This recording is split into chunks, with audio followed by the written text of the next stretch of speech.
Good morning, dear student. Today I am going to teach test, measurement, and evaluations. Test means कोई भी any conduct, जैसे for example हमारे exam होते हैं उन्हें हम call test in sports. Sports में क्या होता है, टेस्ट में फॉर एग्जांपल हमने 100 मीटर की स्प्रिंट लगवाई। 100 मीटर का एक टेस्ट लिया जिसमें हमने ऑब्जेक्टिव की स्प्रिंट लगवाई और हमने टाइम नोट किया, दैट टेस्ट। मेजरमेंट में क्या होगा, फॉर एग्जांपल जैसे हमारे एग्जाम होते हैं, हमारा फिजिकल का एग्जाम 70 मार्क्स का होता है, उसमें से हम मेजर करते हैं कि आपके एग्जाम में से कितना स्कोर आ रहा है। और इन स्पोर्ट्स में क्या है कि जो हमने टाइम नोट किया, 100 मीटर की स्प्रिंट लगाई और उसमें कितने सेकंड में ऑब्जेक्टिव में उसे क्रॉस किया, 100 मीटर फिनिश की। और measurement and evaluation. Evaluation means कि कंपेयर करना किसी अदर पर्सन के साथ, किसी और पर्सन को, उसमें देखना कि उनमें दोनों में से कौन सा पर्सन है जो बेटर है और कौन पर्सन जो बेटर परफॉर्मेंस कर रहा है, that is called evaluations. Test and measurement evaluation की इंपॉर्टेंस क्या है इन स्पोर्ट्स।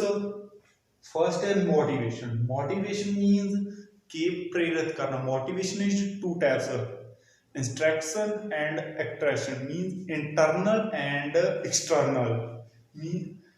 मोटिवेशन में क्या होगा, जब हमारी परफॉर्मेंस को, एक हम कोई भी स्पोर्ट्स कर रहे हैं, मीन 100 मीटर की ट्रेनिंग कर रहे हैं, उसमें हमारा टेस्ट कंडक्ट हुआ, टाइम नोट किया गया और एवेल्युएशन किया गया। ओल्ड परफॉर्मेंस के साथ देखा जाएगा कि हमारा टाइम कितना डाउन गया। और जैसे फॉर एग्जांपल स्टार्टिंग फेज में हम 15 सेकंड में लगाते थे, आफ्टर प्रैक्टिस की और उसमें 30 सेकंड आ गए, जिससे कि हमारा मोटिवेशन लेवल अप होगा, कि पता लगे कि हमारी प्रैक्टिस का जो पॉजिटिव इफेक्ट पड़ रहा है।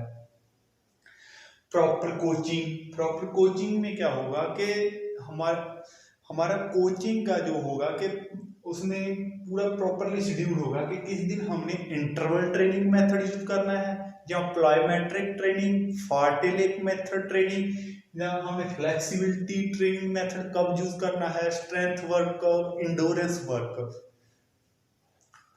Physical measurement.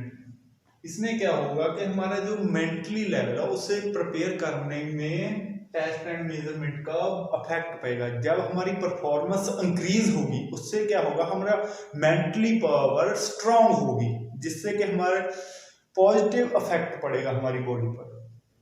एवेल्युएशन में क्या होगा, हम हमारी परफॉर्मेंस को किसी अदर कॉम्पिटिटर के साथ या हमारी ओल्ड परफॉर्मेंस के साथ हम कंपेयर कर सकते हैं, और हमें पता लग सकता है कि हमारी ओल्ड परफॉर्मेंस से और जो करंट परफॉर्मेंस है वो पॉजिटिव इफेक्ट पड़ रहा है ट्रेनिंग का या negative.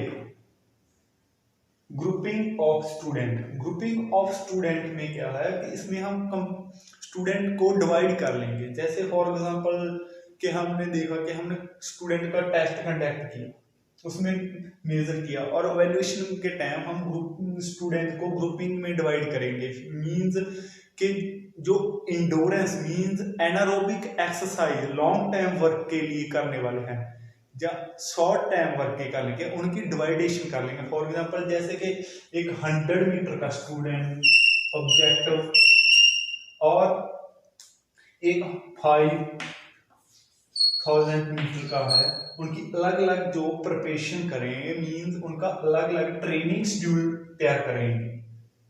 Next BMI means body mass index. Body mass index means कि हमारी बॉडी में जो फैट परसेंटेज है वो कितनी है, और मसल मास कितना है, और जो बोन डेंसिटी है वो कितनी है।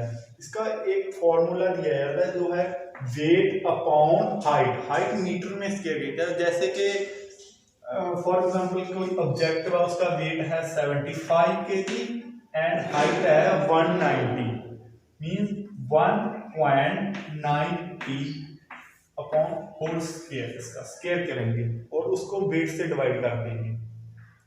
और जो नॉर्मल वैल्यू है जो होनी चाहिए इसकी 18.52 24.9 ये नॉर्मल वैल्यू है।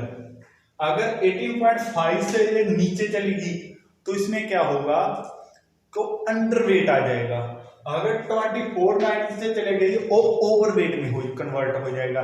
अगर 30 प्लस चलेगी, 30 से अप चली गई तो वो ओबेसिटी में कन्वर्ट हो जाएगा, मींस मोटापा में कन्वर्ट हो जाएगा।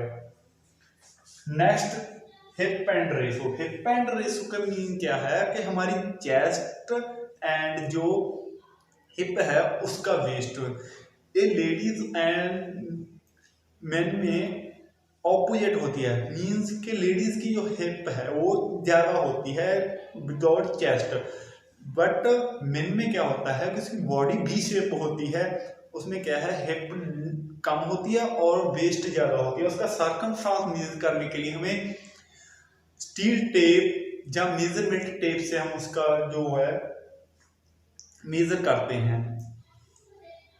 नेक्स्ट है स्मैटोटैप्स। स्मैटोटैप्स में क्या है, इस बॉडी की अलग अलग रिसर्चर ने बॉडी की कॉम्पोजिशन को डिवाइड किया है। जैसे जंग क्रिश्चियन ने पहले 2 कैटेगरी में डिवाइड किया था, इंट्रोवर्सन एंड एक्सट्रोवर्सन। बाद में उन्होंने 3rd कैटेगरी डाल दी थी, एम्बियर्सन। इसी तरह सेल्डन ने 3 कैटेगरी में डिवाइड किया, एंडोमॉर्फिक, मिजोमॉर्फिक एंड एक्टोमॉर्फिक। एंडोमॉर्फिक में क्या है, जो ज्यादा मोटे पर्सन होते हैं जिनमें फैट ज्यादा होती है वो एंडोमॉर्फिक में आते हैं। जिनमें ज्यादा स्ट्रेंथ, जैसे कि हमारे इन स्पोर्ट्स में क्या है, थ्रोअर इवेंट में थ्रोअर जितने भी ज्यादा सुमो पहलवान, shot putter, discus throw, hammer throw, ये सब एंडोमॉर्फिक में आते हैं। मीजोमॉर्फिक में क्या होगा, हमारी बॉडी है जो मस्कुलर होगी और इन स्पोर्ट्स में क्या होगा, वो स्प्रिंटर में ज्यादा होंगे, उनके मसल फाइबर है जो ज्यादा स्ट्रांग होंगे और वो उनकी मसल फाइबर की जो स्ट्रेंथ है ज्यादा होगी। एक्टोमॉर्फ में क्या होगा, लीन एंड थिन होंगे कि जो बोन डेंसिटी है ज्यादा होगी। ये पर्सन वॉलीबॉल, बास्केटबॉल में ज्यादा पाए जाते हैं। इसका एक चार्ट दिया था सेडन ने जो उन अलग अलग कैटेगरी को रिप्रेजेंट करते थे। जैसे कि इसमें क्या था, 7 1 1 ये वैल्यू दी थी, और मीजोमॉर्फ में क्या दिया था, 1 7 1। एक्टोमॉर्फिक में 1 1 7। इसमें एंडोमॉर्फिक में 7 है जो represent of fat. And next mesomorphic में 7 represent of muscles. And last is ectomorphic representative of bone density, क्योंकि इनमें बोन डेंसिटी ज्यादा होती है। नेक्स्ट है मेजरमेंट ऑफ हेल्थ रिलेटेड, जो हमारे फिजिकली फिटनेस कंपोनेंट होते हैं, हमें उन्हें कैसे मेजर करते हैं। बॉडी कंपोजिशन के बॉडी किस कैटेगरी में आती है, जैसे साइडल ने दी थी एंडोमॉर्फिक, मीजोमॉर्फिक, एक्टोमॉर्फिक। जंग क्रिश्चियन ने दी इंट्रोवर्सन, एक्ट्रोवर्सन एंड एम्बेसियर। इंट्रोवर्सन में क्या पर्सन है कि पर्सन ज्यादा किसी के साथ रिलेट गुलता नहीं है, बातचीत नहीं करता। एक्सट्रोवर्सन में क्या है कि वो हरेक के साथ अपने ओपिनियन को व्यू करता है। एम्बेसी में क्या होता है, दोनों का मिक्सचर होता है। इसी तरह फ्लेक्सिबिलिटी में क्या मेजर करने के लिए हमें कि हमारी बॉडी में जो है रेंज ऑफ मूवमेंट ज्वाइंट कितनी है, मीन के फ्लेक्सिबिलिटी मेजर करने के लिए जैसे हम एक टेस्ट कंडक्ट करवाते हैं, sit and reach. Next muscular strength means कि हमारी जो मस्कुलर स्ट्रेंथ कितनी ज्यादा है, इसके लिए एक स्ट्रेंथ इक्विपमेंट यूज किया जाता है जैसे हम बोलते हैं स्ट्रेंथ ग्रिप में क्या है, जैसे कि हमारी हैंड लेग स्ट्रेंथ मेजर की जाती है। लेग स्ट्रेंथ स्क्वाट के साथ भी मेजर की जा सकती है, जैसे कि वेट को बैठकर अप करना। मस्कुलर इंडोरेंस मीन्स कि विदाउट फटीग लॉन्ग टाइम तक वर्क करना, जिसमें कि हमारी मस्कुलर इंडोरेंस मेजर किया जाता है। Respiratory endurance. Cardio respiratory endurance हमारी जो हार्ट के साथ रिलेटेड होती है, कि मीन्स कि एक पर्सन का stroke volume and cardio output कितना ज्यादा है। कार्डियो आउटपुट मींस कि 1 मिनट में कितना ब्लड पंप होता है। एक स्पोर्ट्स पर्सन का नॉर्मल पर्सन से बहुत ज्यादा डिफरेंट होता है, उसकी कार्डियो आउटपुट और स्ट्रोक वॉल्यूम नॉर्मल पर्सन से दोनों ज्यादा होता है।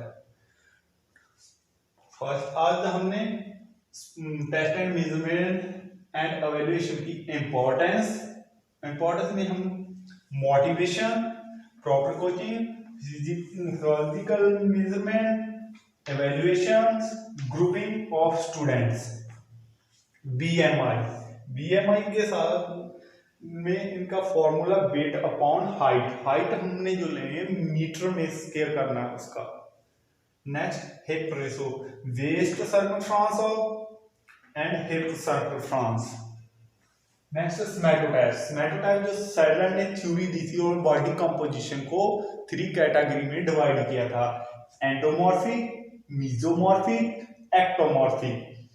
लास्ट बॉडी फिटनेस कंपोनेंट जो हमारे मेजर किए जाते हैं कि हमारी जो बॉडी फिटनेस कंपोनेंट है कि हमारी एक नॉर्मल फिटनेस पर्सन के लिए उसमें क्या क्या होना चाहिए, body composition, flexibility, muscular strength, muscular endurance and cardio respiratory endurance.